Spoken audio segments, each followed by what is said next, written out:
Hey, I'm Spencer Mazzaleas from PureGrainAudio.com. We're here with Phil from All That Remains. Yeah, and the humidity in here in Toronto is just fucking with my hair.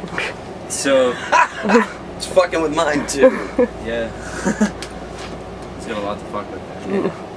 Alright, well, to start off, how is this North American tour with Protest the Hero, Bless the Fall, the Holly Springs Disaster, and Threat Signal gone so far, and how have the bands been getting along? Everyone gets along really, really well.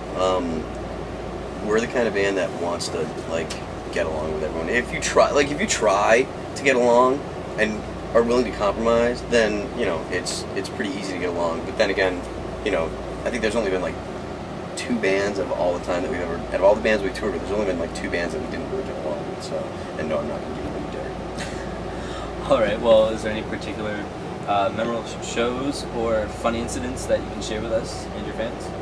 Well, I mean, the bus is kind of funny because initially we were going to do it in a van, and then we went through 2 transmissions in one tour on the way out here. So at that point we were like, all right, we've lost all the money we were going to make anyways, so we might as well be comfortable. So and definitely make the shows. So yeah, I mean, really, there hasn't really been a whole lot of time for crazy antics or anything.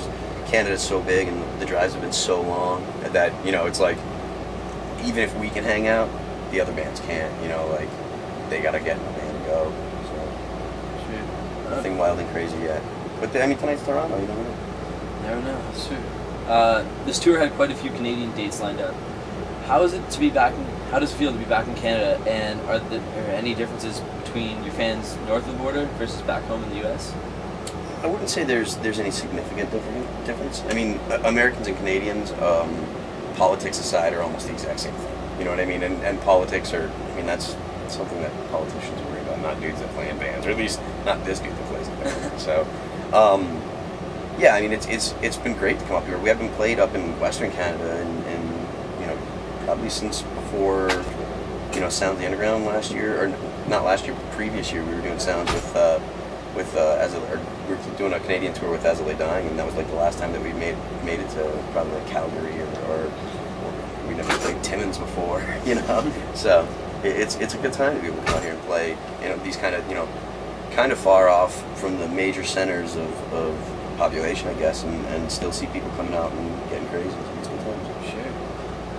Sure. The current Tour and Loathing tour wraps up on the 4th of June in Ottawa. After that, you guys seem to have some good downtime coming up before heading over to Europe. What do you intend to do during July when you play those gigs? Play video games. Video games? Yeah, we're going to write some stuff, but that all comes second to video games. Any favorites? Yeah, I play Halo 2, and I want to play Halo 3, the beta that comes out, but yeah, we'll spend some time at home. We want to write. We don't want to go ahead and be pressured when it comes time to write the next record, so we're going to try and put as much stuff together on our time off before it gets down to really crunch time to start writing. We want to have stuff, that we've been sitting on and thinking on for a good 6 months. That way, I mean, the next record's so important for us. It's this one's been really, really cool, and it's still selling and it's really good, but we don't want to go ahead and write some kind of piece of crap and be rushed and put out something that we're unhappy with just because it's time for a new record. You know what I mean? So. Yeah. Okay, well, you just recently confirmed 4 dates for Mexico at the end of July. Yep. Seeing as this is the band's first time playing in Mexico, what are your expectations for these 4 gigs? To be honest with you, I don't have any expectation. If 20 people show up, I'll be pumped. Because, I mean, we've never been to Mexico. I mean, and it's things are going awesome for All That Remains right now, but it's still really weird because we've been, things have gotten amazing in the past 8 months, year, but we've been doing this for 8 years, 7 years. So for things to go as well as they are now, good timing. For things to go as well as they are now, it's still very new to us. So we don't really know what to expect going to new places, But crossing our fingers and hoping that Mexican kids come out and like metal too. That'd be awesome. In August, you head over to Europe and begin a mini campaign with a stop at the renowned Wacken Open Air Festival. Your first visit to that festival, if I'm not mistaken. Are you pumped to be heading to Europe, and what are your expectations for Wacken?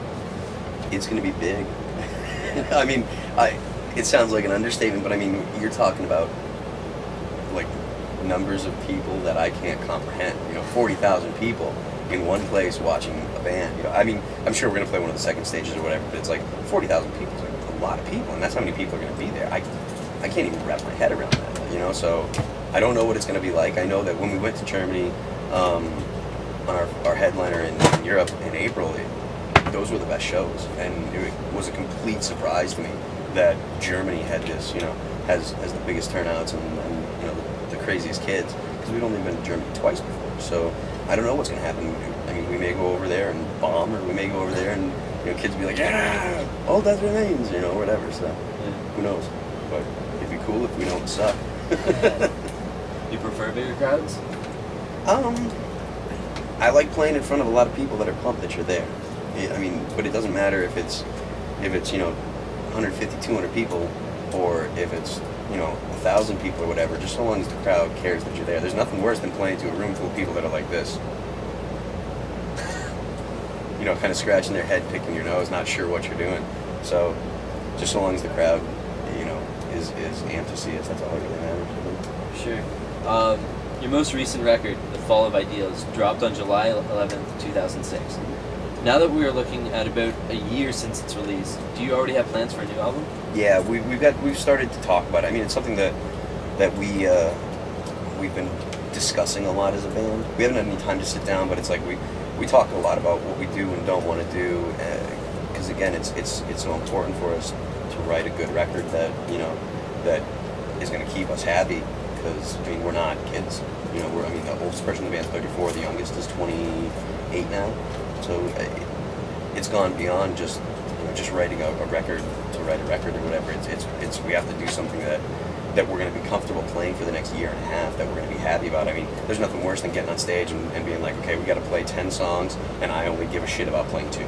You know what I mean? It's like, or if you're like, oh, I'm so over this song, or I'm so sick of playing this. So we want to write stuff that really is going to stick with us and you know, is true to who we are, and still allows us to progress something. You know? Yeah. Have you guys begun writing, and are you finding time while on tour to start getting ideas? There's always time for ideas. I haven't written any guitar riffs or anything like that, but Ollie and Mike have been writing a lot. I know Jason's very excited about writing with us and stuff, so he's been working on a lot of his chops and just different ways to approach the same kind of beats. Because I mean, we're one of those bands that's always going to have blast beats. We're always going to have double bass. We like that stuff. So how can you go ahead and play a blast beat and still make it sound fresh, but still be aggressive and heavy the way that, you know, blast beats are supposed to be played? You know what I mean? So it's really a work in progress, and starting to really think about what we want to deliver more than actually having stuff on the record or stuff to deliver. Yeah. Well, no doubt you've spent the past year touring like mad in support of The Fall of Ideals. Other than European dates, what do you guys have planned for this coming year?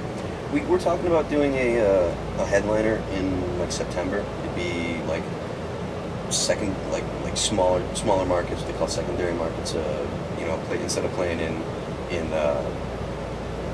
instead of playing in like Boston or Worcester, they might play in Hartford, because it's, you know, not your normal place to play for shows. We're talking about going down into Florida, which we haven't been to Florida since.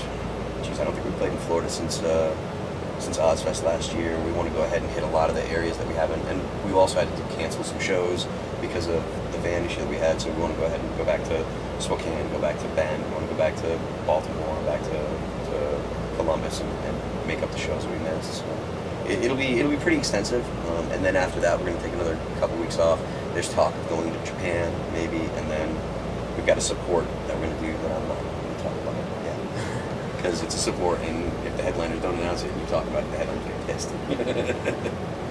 All right, well, thank you very much for your time, Phil. Very much. Appreciate it. Yeah. Okay, this is Phil from All That Remains. If you haven't heard them already, better check them out.